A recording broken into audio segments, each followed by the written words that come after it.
Mbote peuple congolais, des pères et des mères, bandeko ya ngai, na linga bino makasi, bino pe bolinga l'arbitre du peuple. Na pesi bino mbote bisika bozali, bozolanda biso, partout, na Congo mobimba, bisika nyonso ba congolais bazali, na ba mboka ya ba paya, na ba territoire ya Congo, boza des pères et des mères, na pesi bino mbote. Parce que Ousmane Mutombo est toujours fier d'être de père et de mère et nous avons soutenu la loi Tchani. Tina Katia ya tombo na ngai. Je serai toujours là pour soutenir la loi Tchani et de parler que de la vérité pour Namboka Nabiso. Bandeko ngai Ousmane Mutombo l'arbitre du peuple.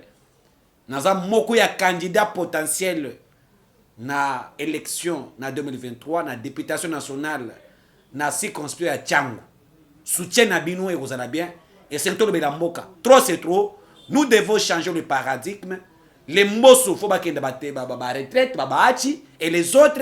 Et nous devons faire une nouvelle classe politique. D'où votre frère, votre humble serviteur, arbitre du peuple Ousmane Mutombo. J'ai besoin de votre soutien. Puisque vous avez il faut soutenir une déco.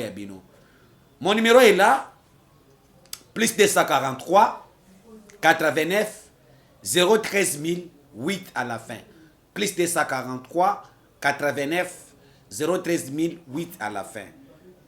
Tokobeta masolo ya mboka na biso, masolo eza ebele, tokobeta masolo eza ebele, bandeko ya ngai.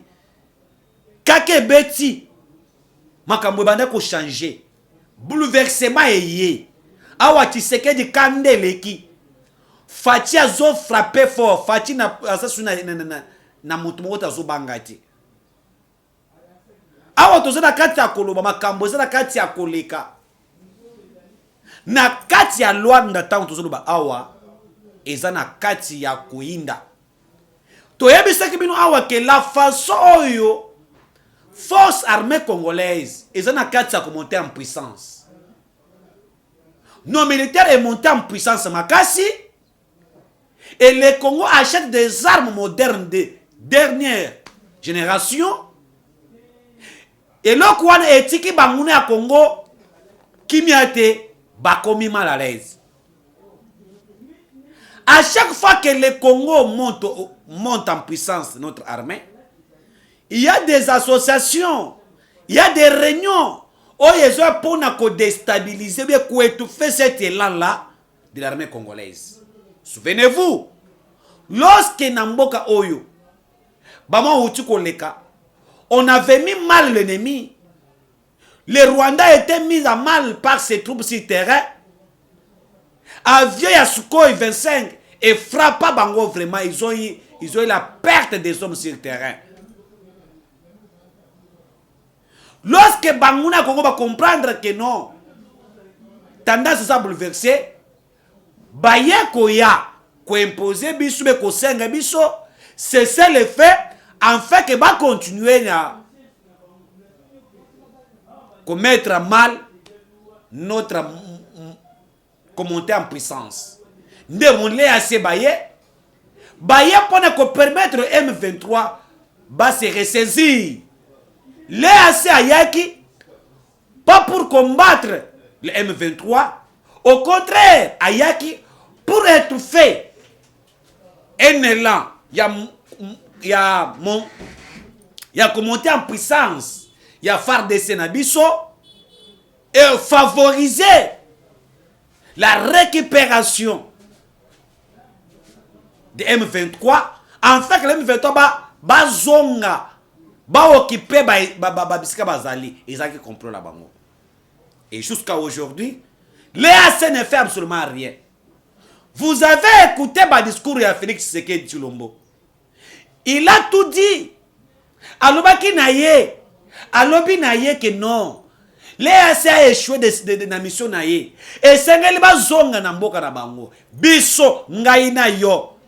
Tolobaki na biso awa ke l'EAC ba échoué et sengeli ba saini bakanga bisaka na bango bakende.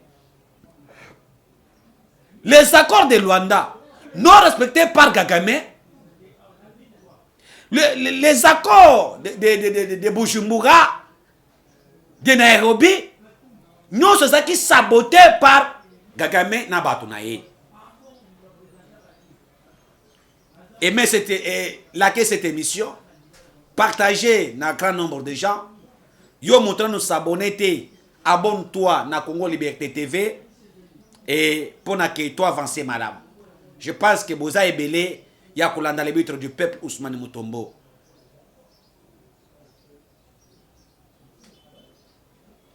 Et tous les accords là qui mis à mal. Et aujourd'hui,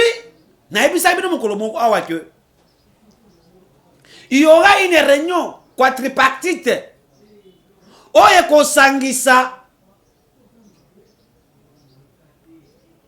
ba organisation africaine SADC dirigée par Félix Antoine Tshilombo Tshisekedi Volcan Fativo Volcan on a joué micro Fativo Volcan CAC CIRGEL l'EAC Basangana pour parler uniquement de la situation de l'Est du Congo. Comment mettre la paix à l'Est du Congo. Et réunion wana et bengamaki mukolo ya le 26 bazalaki na Luanda. Mais avant cette réunion, il y a eu un mini réunion. Un mini réunion concernant que tous les ministres des affaires étrangères, il y a pays wana, tous les ministres de la défense de pays wana, bazalaki autour d'une table pour ne pas préparer certaines matières à traiter dans sommet wana. C'est comme ça s'est fait.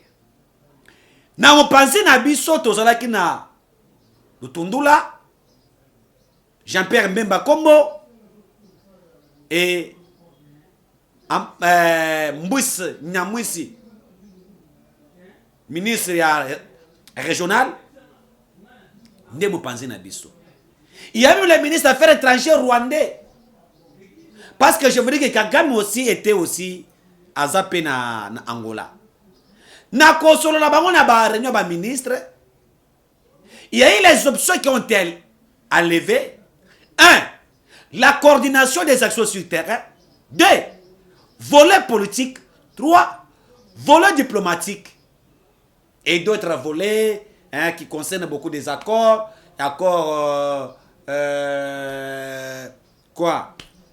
accord cadre d'Addis Abeba et autres. Dans la discussion, la RDC va décider parmi les options majeures, bango bazui volet coordination des actions militaires sur terrain. Ce volet-là permettra au Congo de contrôler tous les armes, ou bien tout armement, ou bien tous les militaires du pays voisins sur régional, au baye na mboka na biso, et sengeli baza na coordination ya Congo, et sengeli Congo a coordonné bango, bandeko ya ngai.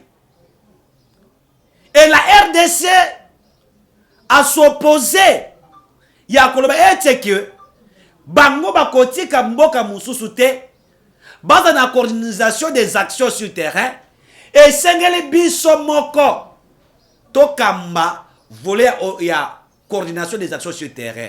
Et je vous dis, les pays qui étaient là, certains pays ont refusé, surtout les pays de l'EAC, babada kolingate que Congo a une coordination des actions militaires sur le terrain. Je vous pose la question. C'est nous qui sommes le pays du Congo. Bisonde bakolomboka. Bisonde bisika batubazo kufa. Comment vous ne voulez pas que nous, qui sommes les responsables du pays, tous dans la coordination, il y a une action sur terrain. Lorsque l'EAC, comme coordination et action, et ça na Kenya. Conséquence, bomoni mayo est la katia koleka, bomoni est que l'EAC n'a pas travaillé pour la paix. Au contraire, ils ont travaillé pour l'émergence et aussi la balkanisation de l'Est par le Rwanda. Ils ont accompagné le Rwanda. Ils ont collaboré avec le M23 à la place de les combattre. Certaines brigades d'intervention qui sont dans notre pays, certaines brigades qui viennent pour nous aider, du fait que la coordination des actions, il fait n'importe quoi. Alors, Bandeko Yangai, le Congo a décidé de ne pas se laisser faire encore, de ne pas accepter le piège au Lissousou. Il faut se prendre 40 de lui-même dans la gestion, il y a une action militaire sur terrain. Si ces organisations-là veulent que la paix soit au Congo, et si aussi que certains troupes, il y a sous région, il y a régional, oh, il y a 4 Yamabele Nabiso, Bako Kako, Kosi Karawan. Il y a eu des problèmes là, parce que surtout les pays de l'EAC ne voulaient pas. Mais le pays de SADC voulait tout simplement que les choses s'améliorent. La SADC, Bazana Bango, pour Makambouana Zobi Sabino. Et volet politique, Bakotike la Bango, volet politique. Bakotike la Bango, volet politique. Ba discussion elekaki Jean-Pierre Mbemba na Lutundula et les autres bazaki mécontents voulaient claquer la porte. Et on a dit, nous devons envoyer ça na ba réunion, y a ba conférence à ba président, bango bako décider. C'est la raison pour laquelle Félix Antoine Tshisekedi Tshilombo, Fachi Volcan, que j'appelle Fachi Volcan, et dans tout ça, Fachi reste déterminé. Ayebisi bango que personne a engagé Congo sans le Congo terre. Personne ne peut pas décider la place du Congo sans le Congo. Vous devez s'incliner aussi à la décision du Congo, parce que ce qui se passe à l'Est, ce n'est pas l'Ouganda qui perd, ce n'est pas le Kenya qui perd, ce n'est pas qui que soit qui perd, c'est le Congo qui perd ses frères et sœurs. Et Félix Alobi, il est déterminé pour imposer la paix. Et ceux-là qui ne veulent pas tempérer Namayetali Kimia, Bakokout armée congolaise, sur eux, et on ne doit pas tolérer ou laisser que les choses s'évoluent comme ça.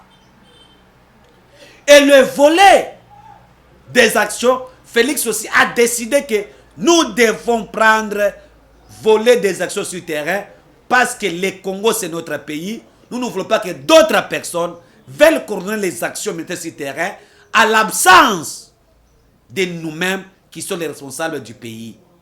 Parce que pays oyo, il ne veut pas bandako linga biso tous à la tinache, tous à l'observateur, bango ba décider na nyonso, c'était terrible. C'était terrible. Et quand je vous dis, il y a des discussions au Isaka Tchako Salema, des discussions à Makassi, Isaka Tchako Salema, et Fachi avait un ton très fermé, et Fachi ne voulait pas se laisser faire. Loba Ingeta, hein? Masolo ya mboka ezaka tsa ko avancer. La situation est là, bandeko yangai. Et les Congo, nous devons être déterminés. Nous devons être déterminés. Jusqu'à quand on va commencer à décider à notre place? Jusqu'à quand les ennemis du peuple vont commencer à décider à notre place, nous imposer? Je ne vois pas l'importance de l'armée étrangère. Nous avons acheté des armes. Il y a des formations militaires. Tout ça appelle naba instructeur militaire. Il y a Libanda, il y a le Lengenyoso. Il y a quoi former ba militaire nabiso, et nous avons cette capacité de contrôler nous-mêmes notre territoire. Je suis contre les propos de l'ambassadeur ambassadeur Agnon, il y a qui? le représentant il y a États-Unis à niveau il y a l'ONU. Oh, il y a lobby que non. On ne peut pas accepter que la MONUSCO balungwa Congo, ce que MONUSCO balungwa Congo, il y aura de l'insécurité incontrôlable, les Codeco vont monter en puissance, les ADF et les autres, il faut que la MONUSCO base au Congo. Je pose la question. C'est-à-dire que Binonde Boar Makaba Codeco, Binonde Boar Makaba milice nous soit na Est. La MONUSCO a zaki na Est déjà 24 ans, je peux dire. 24 ans. Bakodeko Basala quitté. ADF Basala quitté. Il n'y a pas de rébellion. Qu'est-ce que la MONUSCO a fait pour la copesse qui mène na Est na biso? Qu'est-ce que la MONUSCO a fait pour accompagner les Congo, pour protéger les Congolais? Parce que la mission de la MONUSCO était de protéger les Congolais et de leurs biens. Au contraire, on tue nos frères, la MONUSCO est là. Au contraire, les rebelles, la MONUSCO devient les sous-traitances. Il y a des rebelles. Bazo bango ba minduki, bambongo, babelo kwa kolia, et c'est vous la MONUSCO.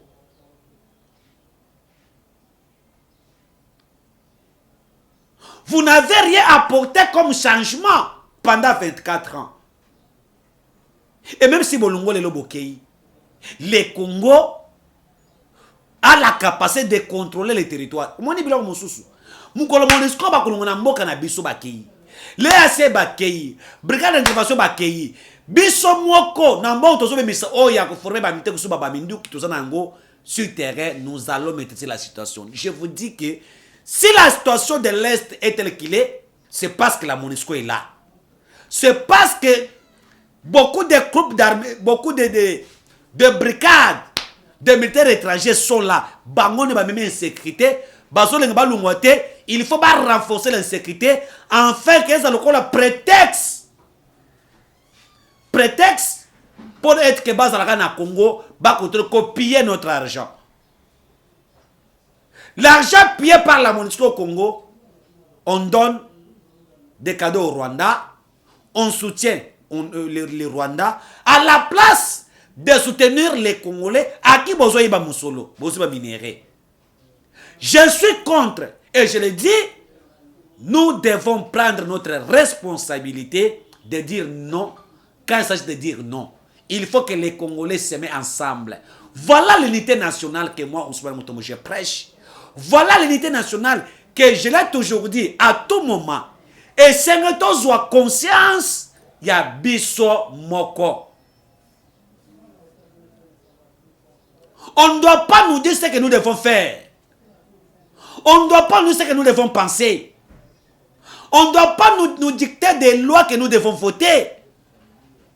Sache très bien, lorsque un pays en Afrique prend la décision qui n'est pas favorable aux intérêts de l'Occident, l'Occident n'a jamais soutenu cette proposition-là. Il s'agit de lois ou d'autres choses. Voilà la complicité encore. Mais j'ai aimé parce que la Chine et la Russie sont derrière les Congo. Ils demandent au groupe de quitter le territoire congolais. Ils demandent au Conseil de sécurité de mettre des sanctions face, mais contre les gens qui sont impliqués dans la Kimia Est Mboka ya Congo. Voilà les gens. Voilà les gens qui collaborent avec nous. Voilà les gens qui pensent que les Congolais méritent mieux la paix que la guerre. La Russie est déterminée. Russie n'a pas de penser na biso. La carte se dessine elle-même. Et dans le sens que nous allons, et c'est que les biso congolais, nous devons saboter la MONUSCO. Écoutez, moi je vous dis, tu veux qu'on sabote la MONUSCO, tu veux qu'on sabote l'EAC, tu saboter Bango, nous avons des armes. Nos militaires peuvent aussi saboter la MONUSCO. Les militaires ne sont pas qui saboter l'EAC. Quand des balakakawana pas, des balakakawana pour obi mobo na contingent ya l'EAC. Bakwe, quoi, c'est le M23 pas nous. Mutuka ya MONUSCO pour bombardement mobo na mutuka wana. Bakufi, Ce n'est pas nous, c'est les rebelles. Et nous les sabotons comme ça. La population de l'autre côté s'attaque à eux. Dans la ville. Et non, ça ne va pas marcher. Et dans tous les cas, créer beaucoup de cas militaires tout au long. Na ba ko bango bakendaka. Tala. Ba brigade mongo d'intervention. Ko créer bango kuna ko tcheba peto ba utina ba formation yo. Font la ka. Quand moko boy militaire côté à 500 personnes, botie tant moi 500 militaires, bazawana. Boke boko ya ba kichang wana ba rumanga wana. Donc ko tcheba ka ba tant ba 500 000 hommes avec des armes. Donc ba comprendre que non. Non c'est comme ça ba osali. Bah, pour reverser biso, nous devons partir. Nous devons partir. Chers compatriotes, bowling émission, aimez cette émission. Envoyez des likes. Hein? Mikolo Nazobe la Fativo Volcan. Yo répondre à Fati Volcan. Parce que Mikolo Volcan, ils ont un katia kozikisa. Boussoto non soye les cas pendant 18 ans. Compétence sur les cas pendant 18 ans. Tout ça la kati ya ko renouveler mabele koziki sango ya mabusoto ko bimisa ya malamu dunga na so benga Fati Volcan déterminé Fati ya ibsibango. Nous devons revoir l'accord de Nairobi, l'accord d'Addis Abeba. Il faut revoir ça parce que cet accord est émaillé de beaucoup de choses. Oh, ils ont intérêt à Congo te qui peleke ses côtés, kake betu kuna mbutu et Fati est intouchable. Fati n'écoute personne là-bas, il s'impose. Voilà l'attitude que moi chef l'équipe secrétaire dans la Yango. Il faut s'imposer. On a besoin d'un chef qui s'impose. Pas d'un chef qui doit planifier. Non, il faut dire des choses. Quand il s'agit de dire non, il faut dire non. Quand il s'agit de dire oui, il faut dire oui. On est chef pour décider. On ne peut pas nous dire ce que nous devons faire demain, ce que nous devons faire aujourd'hui. Le Congo va changer des choses. Et c'est que biso bayi Congomani. Et c'est que notre pays. Et c'est que Félix Antoine Tshisekedi Tshilombo, mon président, Fati Volcan, a décidé pour Natina ba Congolais. Chers compatriotes, à l'arbitre du peuple Ousmane Mutombo, je suis de cœur avec vous. Je sais que Bozaba Oyangai, Nazana Bino Natangu Nyonso. Je sais ce que vous représentez pour moi.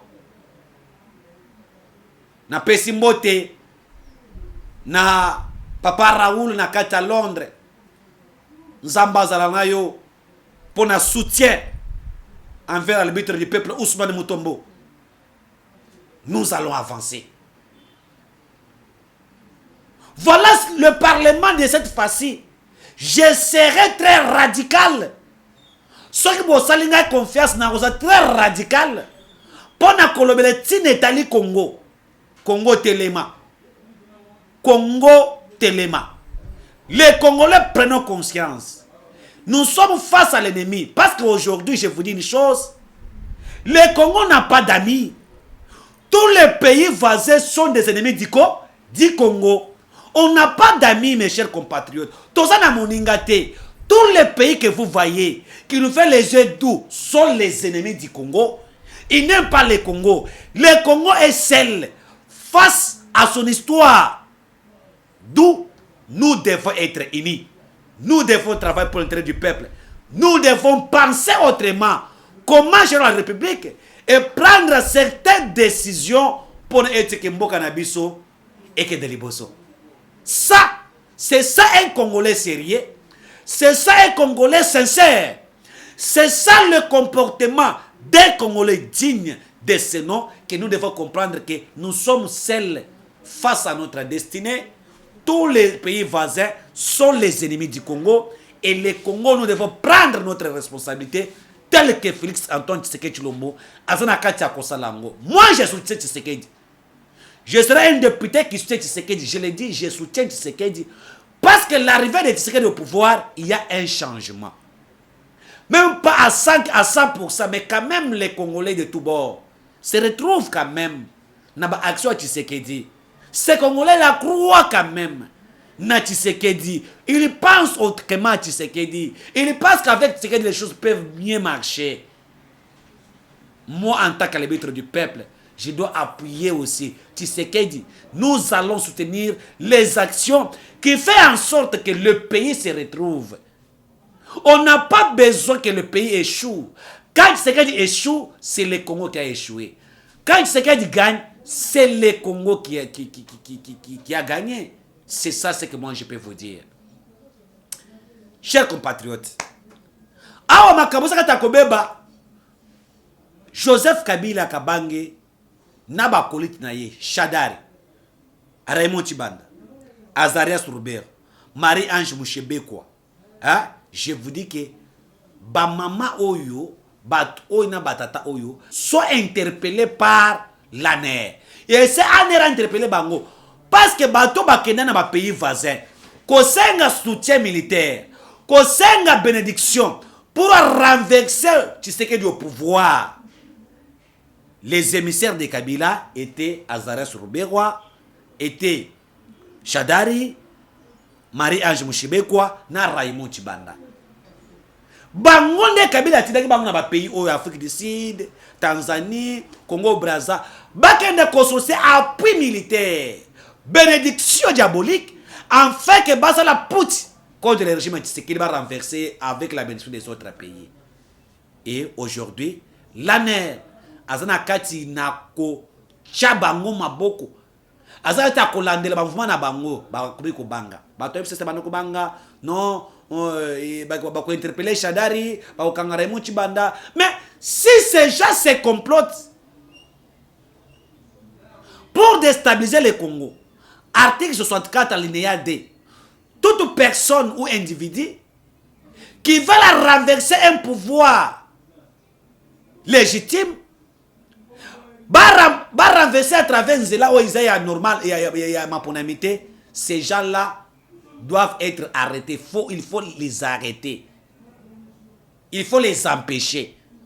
Et lorsque Shadari, lorsque Raymond Chibanda, lorsque Ange Mouchebekwa et Ruberwa, bakei ko tambre na lobbying, ya ko senga soutien na ba pays limitrophes pour être que bako Tshisekedi voit et qu'est-ce qu'il faut? Il faut les arrêter. C'est-à-dire que tentation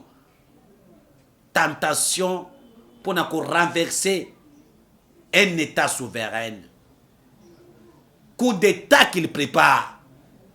Et ces gens doivent être arrêtés avec leurs complices.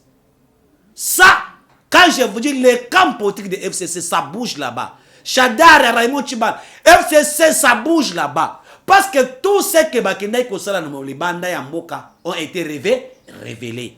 Et quand je vous dis, on ne pardonne pas. Parce que le message de Tshisekedi était clair, à l'objet, il serait intransigeant de toute personne, quel que soit son rang, qui veut déstabiliser le Congo, qui veut mettre à mal, en péril, la paix du Congo. Chers compatriotes, quand je vous dis, Kabila ake Lubumbashi lelo tout la mwizi azaza ake lokani na Lubumbashi.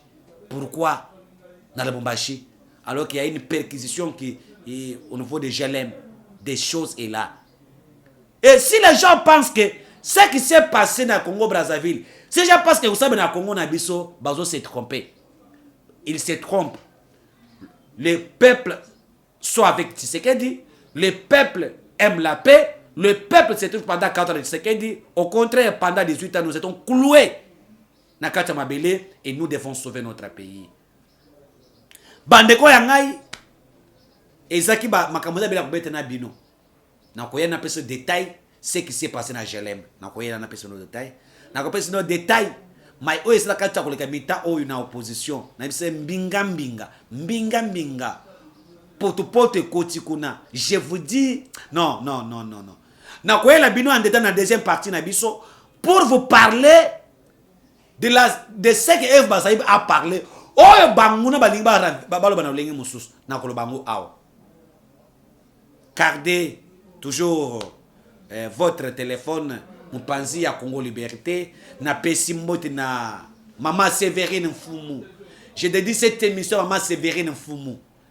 Hein? Je dédie cette émission à famille Mfumu, Feli, Biska Bozali, na dédie émission pas na bino, Bolanda Ango, à l'habitude du peuple Ousmane Mutombo, Tozali, candidat député national. J'aurais besoin de votre soutien et pour que nous devons parler du Congo, rien que du Congo, pour sauver le Congo. Na pesi mbote na ngai ebele na Sami Luboya, na kati ya Angola na Lunda Nord, bay oba Congolais bazoloba.